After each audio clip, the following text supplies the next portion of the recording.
Yeah, it's a good question. Peanuts are among the types of crops that we grow and consume. It probably has one of the best, very best nutritional profiles of anything that we can eat. It has good vitamins and minerals that are abundant in the peanut. It has 25% protein, which is a vegetable source of protein. It has high quality oils that are good for us. Not some oils are not as good, but these oils are very good for you. So overall, it's a very nutritious plant, nutritious seed, and we can make it into so many things. Versatility is very important. You can make it in candies, make peanut butter out of it, eat them as whole nuts, in shell, boiled. All the different ways you can prepare it also make it a valuable food source. Oh no, sorry, Nicole. Any questions?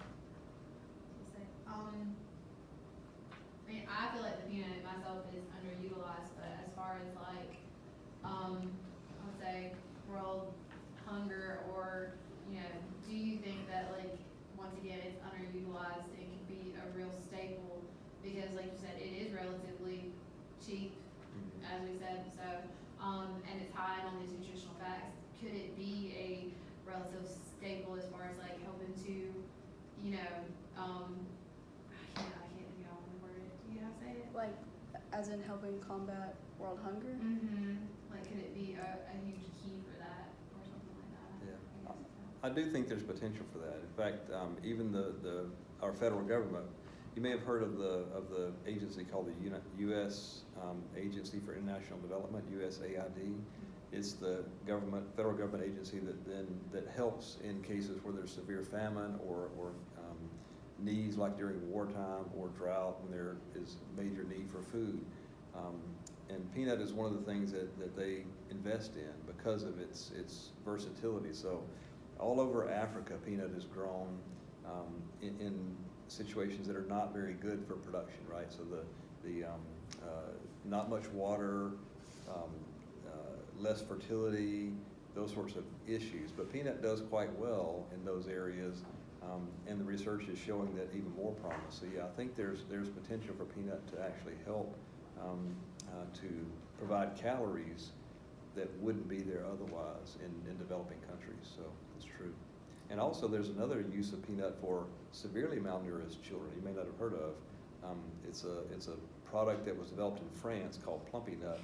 And it's basically peanut butter with vitamins and minerals in there. They found that if they take a severely malnourished infant, that really is almost to the point of passing away, they can feed them this material, and actually many of them recover because of its nutritional value and its taste.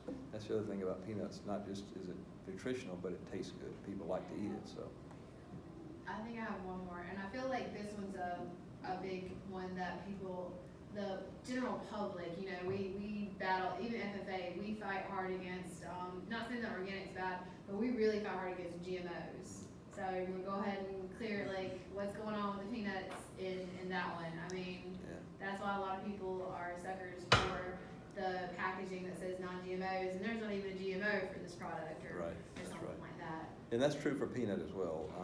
Peanut in the U.S. is 100% GMO free. In other words, there are no GMO peanuts. That's not to say that if we had a GMO peanut that it would be problematic, because scientifically all the evidence says that the GMO crops are safe for people and for the environment. So that's one thing to keep in mind.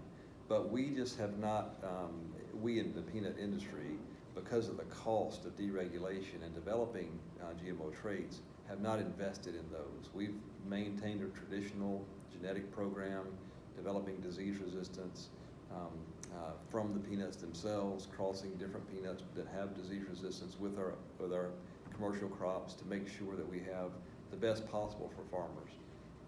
Could GMOs make it better? It's possible. But so far we've done pretty well with just the natural variation in the peanut plant itself. And because of the stigma of GMOs, for no other reason really, because they are safe, the industry has maintained that stance.